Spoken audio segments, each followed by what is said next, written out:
Հայաստանի Հանրապետությունում Եվրոպայի խորհուրդը և ԵԽԽՎ-ն ընդունում են և ընկալում են որպես ժողովրդավարության, մարդու իրավունքների պահապան ու պաշտպան։ ԵԽԽՎ բանաձևերը Հայաստանի ժողովրդավարության դժվար ճանապարհի մշտական ուղեկիցն են։ Շատ դեպքերում մարդիկ Հայաստանում անհամբերությամբ ու լարվածությամբ են սպասել դրանց ընդունմանը, ընտրությունների կեղծումների, հավաքների արգելքների, քաղբանտարկյալների ազատության, արդարադատության ներպետական հույսերը սպառած համարելով։ Մարդու իրավունքների եվրոպական դատարանը վերջերս շատ կարևոր վճիռ կայացրեց 2008 թվականի մարտի 1-ի զոհերի գործով, արձանագրելով նրանց կյանքի իրավունքի խախտումը պետության կողմից, նրանց մահվան հանգամանքների վերաբերյալ քննության անարդյունավետ լինելը։ Վերջին տարիներին դատարանը կարևոր որոշումներ է կայացրել 2008 թվականի մարտի 1-ի հետևանքով անազատության դատապարտված քաղաքական գործիչների վերաբերյալ։ 2008 թվականի մարտի 1-ին ես ընդդիմության շարքերում էի, հետո ստիպված էի ընդհատակ անցնել, հետո կամավոր կերպով դուրս գալ ընդհատակից, որից հետո կալանավորվեցի և դատապարտվեցի 7 տարվա ազատազրկման։ Այդ ողջ ընթացքում ես ինքս անհամբերությամբ էի սպասում Եվրոպայի խորհրդի խորհրդարանական վեհաժողովից և մարդու իրավունքների եվրոպական դատարանից եկող լուրերին։ ԵԽԽՎ-ում հնչող ելույթներն ու ընդունվող բանաձևերը մեզ Հայաստանում ժողովրդավարության համար պայքարողներիս հույս էին տալիս և ուժ։ Չեմ մոռանա այն օրը, երբ բանտում ինձ այցելեց Եվրոպայի խորհրդի մարդու իրավունքների գլխավոր հանձնակատարը։ Ի վերջո 2011 թվականին բանտից ազատ արձակվեցի հենց Եվրոպայի խորհրդի ԵԽԽՎ-ի մարդու իրավունքների եվրոպական դատարանի հետևողականության շնորհիվ 7 տարվա փոխարեն անազատության մեջ մնալով 1 տարի 11 ամիս։ 2018 թվականի մայիսին, երբ Հայաստանում տեղի ունեցավ ժողովրդական ոչ բռնի թավշյա հեղափոխությունը և հեղափոխության արդյունքում Հայաստանի Հանրապետության վարչապետ դարձա, մարդու իրավունքների եվրոպական դատարանը իմ գործով դեռ վճիռ չէր կայացրել և շարունակում էի անհամբերությամբ սպասել դատարանի վճռին, ում դիմել էի դեռ 2010 թվականին։ Վարչապետի պաշտոնում ինձ համար միեդ վճիռը ավելի մեծ կարևորություն ստացավ, որովհետև միեդը, եթե որոշեր, որ 2009 թվականին Հայաստանում իմ դեմ կայացված դատավճիռը անարդար էր, դա իմ գործը վերանայելու այնպիսի հիմք կտար, որ ոչ ոք չէր կարողանա ասել, թե վարչապետի իմ կարգավիճակի պատճառով է, որ նման վճիռ է կայացվել, և արդարությունն ու արդարադատությունը կլինեին լեգիտիմ։ Եվ բարեբախտաբար այդպես էլ եղավ։ Միեդի վճիռը լիովին լեգիտիմ և անառարկելի դարձրեց իմ հետագա արդարացումը Հայաստանի դատարանում։ Այս նույն ձևով արդարացվեցին նաև Հայաստանի բազմաթիվ այլ նախկին քաղբանտարկյալներ։ Այս ամենը ասում եմ ոչ միայն կամ ոչ այնքան իմ շնորհակալությունը արտահայտելու, որքան ի ցույց դնելու համար, որ Եվրոպայի խորհուրդը և նրա կառույցները Հայաստանի պետական ինստիտուտների օրգանական շարունակությունն են։ Ես ու բազմաթիվ մարդիկ Եվրոպայի խորհուրդը և նրա ինստիտուտները օտարերկրյա կազմակերպություն չենք համարում։ Եվրոպայի խորհուրդը մեր կազմակերպությունն է, մեր ժողովրդավարության կարևորագույն ինստիտուտներից մեկը, որովհետև մենք նրա լիարժեք անդամն ենք։ Այդպիսին են նաև Եվրոպայի խորհրդի խորհրդարանական վեհաժողովը, մարդու իրավունքների եվրոպական դատարանը, Վենետիկի հանձնաժողովը։ Մեր անդամակցությունը Եվրոպայի խորհրդին մեզ ավելի մեծ վստահություն է տալիս ժողովրդավարական բարեփոխումներ իրականացնելիս, որովհետև գիտենք, եթե սխալվենք, կա մեզ հարազատ մեր կազմակերպությունը, որը մեզ կհազանգի այդ մասին, կօգնի մեզ գտնել ճիշտ ուղղությունը ժողովրդավարության ցավոք գնալով ավելի դժվար դարձող ճանապարհին։ Եվրոպայի խորհուրդը մեր տունն է, որտեղ մենք հասցենք ստանում որպես ժողովրդավարական պետություն։ Լինելով փոքր երկիր, մենք այստեղ մի մեծ, գեղեցիկ եւ լուսավոր ընտանիքի մաս ենք դառնում, որտեղ մարդը ամենակարևոր արժեքն է, որտեղ մարդը նպատակ է եւ ոչ թե միջոց։ Այս ընտանիքը կարևոր է մեզ համար։ Եվրոպայի խորհուրդը մի տեղ է, որտեղ մենք կարող ենք կիսվել մեր հաջողությունների ուրախությունը ու պատմել մեր անհաջողությունների մասին, լսել ուրիշների հաջողությունների պատմությունը, դրանցով ոգևորվելու համար եւ ուրիշների անհաջողությունների պատմությունները դրանք չկրկնելու համար։ Եվրոպայի խորհրդի խորհրդարանական վեաժողովի հարգարժան նախագահ, հարգարժան գլխավոր քարտուղար, հարգարժան ներկաներ, ես ինձ հետ ԵԽԽՎ եմ բերել թե հաջողությունների, թե անհաջողությունների պատմություններ։ Չնայած երբեմն այդ պատմությունները սերտորեն կապված են իրար հետ եւ հաճախ դժվար է գտնել այն կետը, որտեղ հաջողությունը ավարտվում է, անհաջողությունը սկսվում։ Ուրախ եւ հպարտ եմ ԵԽԽՎ-ին զեկուցել, որ 2018 թվականի ժողովրդական ոչ բռնի Թավշյա հեղափոխությունից ի վեր իշխանությունը Հայաստանում որևէ ընտրություն կեղծելու փորձ անգամ չի արել։ Այս ընթացքում տեղի են ունեցել 2 խորհրդարանական ընտրություններ եւ թիմ ընտրություններ Հայաստանի բոլոր համայնքներում, որոշ տեղերում նույնիսկ 2 անգամ։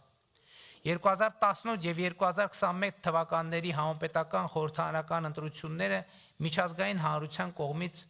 գնահատվել են որպես ազատ մրցակցային ժողովրդավարական չափանիշներին համապատասխանող, ինչը ըստ էության մեր պատմության մեջ աննախադեպ էր։ Թիմ որևէ ընտրությունների արդյունքների հետ կապված բողոքի ակցիաներ չեն եղել։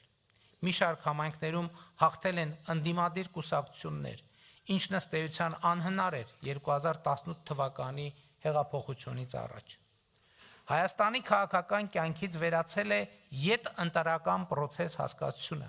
մինչդեռ 2018 թվականի ժողովրդական ոչ բռնի Թավշյա հեղափոխությունից առաջ դա Հայաստանի քաղաքական կյանքի ամենահաճախ օգտագործվող տերմինն էր։ Մարդիկ փոփոխությունների հույսը կապում էին յետընտրական պրոցեսների հետ, որովհետև գիտեին, որ ընտրությունները կեղծվելու են իշխանությունների կողմից, ինչի հետևանքով յետընտրական պրոցեսների պատեհություն էր առաջանալու։ Այսպես եղել է 2018-ից առաջ տեղի ունեցած գրեթե բոլոր ընտրություններում, բայց դա արդեն պատմություն է եւ մեր մեջ ասած արդեն բավականին հին պատմություն։ Բայց սա չի նշանակում, թե մեր երկրում ընտրական ժողովրդավարությունը խնդիրներ չունի։ Հայաստանում որոշ ուժերի կողմից ընտրակաշառքի պրակտիկան շարունակում է կիրառվել։ Խնդիրը այստեղ ոչ միայն այն է, որ իրավապահներից մեծ ջանք է պահանջվում նման դեպքերը բացահայտելու համար, այլև չկան գործնական մեխանիզմներ ընտրությունների արդյունքների վրա ընտրակաշառքի ազդեցության չափը պարզելու համար։ Եվ որպես հետևանք ընտրակաշառք բաժանած ուժերին քաղաքական եւ ընտրական պրոցեսից դուրս թողնելու գործնական մեխանիզմները կամ բացակայում են կամ անորոշ են, մյուս կողմից էլ նման մեխանիզմների գործարկումը կարող է մեկնաբանվել որպես ընտրությունները վերահսկելի դարձնելու փորձ։ Չնայած ընտրակաշառքով մանդատ ստացածների ներկայությունը խորհրդարանում կամ թիմերում ընկալվում է որպես ժողովրդավարության անպաշտպանություն, երբ ժողովրդավարության գործիք ընտրությունները փողի գործադրմամբ օգտագործվում են ընդդեմ ժողովրդավարության։ Սրան գումարվում է ապատեղեկատվությունը, իսկ Հայաստանի դեպքում դա առավել խնդրահարույց է, որովհետև լրատվական ռեսուրսների մեծ մասը գտնվում է 2018 թվականի հեղափոխությամբ իշխանությունից հեռացված, իսկ ներկայումս որպես ընդդիմություն հանդես եկող ուժերի տնօրինման ներքո, ովքեր իրենց ապօրինաբար կուտակած հարստությունը ապօրինի գույքի բռնագանձման գործընթացից փրկելու համար դրանց մի մասը ծախսում են ապատեղեկատվության տարածման վրա։ Շատ դեպքերում նրանք աջակցություն են ստանում իրենց համախոհ արտերկրյա ուժերից։ Ապատեղեկատվության այս արշավի դեմ գործնական միջոցների ձեռնարկումը կարող է մեկնաբանվել որպես խոսքի ազատության սահմանափակման փորձ, իսկ գործողությունների բացակայությունը դիտարկվում է որպես ժողովրդավարության խեղճություն, անպաշտպանություն երբ ժողովրդավարության գործիք խոսքի համացանցի ազատությունը փողի գործադրմամբ օգտագործվում է ընդդեմ ժողովրդավարության։ Նման իրավիճակների թվարկումը դեռ կարող եմ շարունակել, եւ սրանք խնդիրներ են, որոնց մի մասը գոյություն ունի ոչ միայն Հայաստանում։ Ժողովրդավարության դեմ հիբրիդային հարձակումները ժողովրդավարական երկրների առանցքային մարտահրավեր են դառնում։ Մենք Հայաստանում նման իրավիճակների նկատմամբ դիրքավորվում ենք նախ ժողովրդավարությանը չվնասելու սկզբունքով, հասկանալով հանդերձ, որ մեր շատ հայրենակիցներ սա որակում են որպես թուլություն կամ անգործություն։ Հիբրիդային հարձակումները եւ դրանց նկատմամբ գործուն միջոցների բացակայությունը հեղինակազրկում են ժողովրդավարությունը, բայց միևնույն է, այստեղ առանձին վերցրած երկրի լուծումներ չկան եւ Եվրոպայի խորհրդի խորհրդարանական վեհաժողովն են այն ինստիտուտները, որտեղ մենք պետք է քննարկենք այս հարցը, իմի բերենք մեր անելիքները եւ հասկանանք, թե ինչպես պետք է ավելի ամրացնենք ժողովրդավարությունը։ Համենայն դեպս մեր ընկալումն այն է, որ Հայաստանի Հանրապետությունը այս հարցում պետք է գործի գլոբալ ժողովրդավարական հանրության հետ, նրան համընթաց եւ այսպես էլ կվարվենք։ Ժողովրդավարությունը մեզ համար չափազանց թանկ է, կարևոր է եւ մենք չենք կարող նմանվել նրանց, ովքեր ժողովրդավարության գործիքներն օգտագործում են ժողովրդավարությանը վնասելու համար։ Նկատի ունեմ, շատ ավելի վտանգավոր է ժողովրդավարությունը պաշտպանելու կարգախոսի ներքո ժողովրդավարությունը վնասելու հնարավոր գործելակերպը։ Բայց հարգելի ներկաներ, թույլ տվեք վստահորեն հայտարարել, իհեճուկս այս ամենի ժողովրդավարությունը Հայաստանում վստահելի ձեռքերում է։ Եվ խոսքն այս դեպքում ոչ թե կառավարության, ոչ թե կառավարող մեծամասնության, ոչ թե քաղաքացիական հասարակության, այլ ժողովրդի մասին է, Հայաստանի Հանրապետության քաղաքացիների։ Ժողովրդավարությունը քայքայելուն ուղղված այն գործիքները, որոնք հենց նոր թվարկեցի, բոլոր այդ գործիքները կիրառվեցին Հայաստանում ժողովրդավարության համար թերևս ամենախոցելի շրջանում 2020 թվականի 44-օրյա պատերազմից անմիջապես հետո, երբ Հայաստանում խորը քաղաքական ճգնաժամ էր առաջացել։ Ավելին, ինչ որ առումով 44-օրյա պատերազմը հիբրիդային պատերազմի մաս էր, որի թիրախում Հայաստանի պետականությունն էր, Հայաստանի անկախությունը։ Բայց գիտեք, հենց ժողովրդավարությունն էր, որ բառից բուն իմաստով փրկեց Հայաստանի պետականությունը ու անկախությունը։ Պատերազմը եւ դրան ուղեկցող ապատեղեկատվությունը այն գործիքներն էին, որոնցից օգտվելով հակաժողովրդավարական ուժերը մեզնից պահանջում էին պարզապես իշխանությունը հանձնել իրենց։ Մենք ասացինք, որ ժողովրդից ստացած իշխանությունը չենք կարող հանձնել որևէ մեկին, այլ կարող եք միայն ժողովրդին վերադարձնել։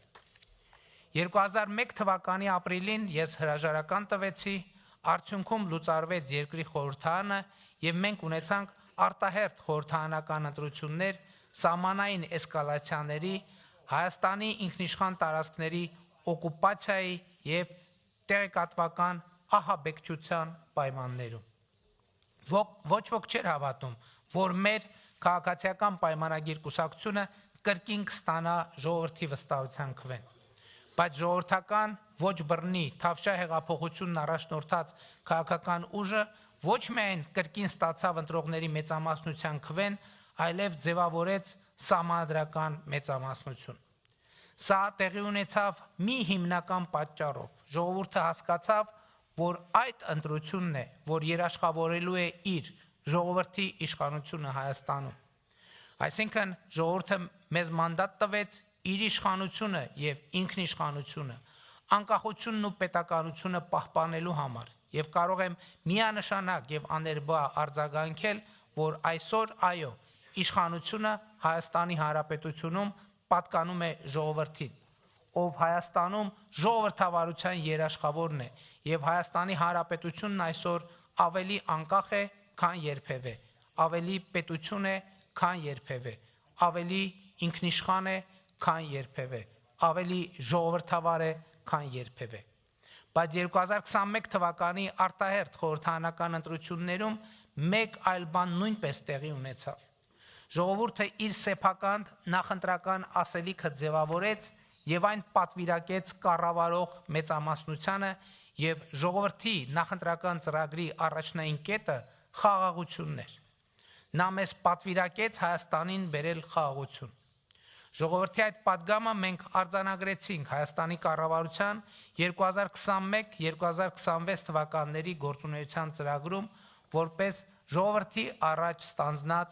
մեծագույն պարտավորություն։ Հենց այսպես էլ կառավարության ծրագրում գրված է։ Եվ ուրախ եմ արձանագրել, որ այսօր Հայաստանի եւ Ադրբեջանի միջև խաղաղություն է հաստատված։ Չեմ կարող ասել, որ դա միայն Հայաստանի կառավարության եւ Հայաստանի ժողովրդի ձեռքբերումն է։ Դա նույնքան Ադրբեջանի կառավարության եւ Ադրբեջանի ժողովրդի ձեռքբերումն է։ Եթե այսպես չլիներ, խաղաղություն չէր լինի։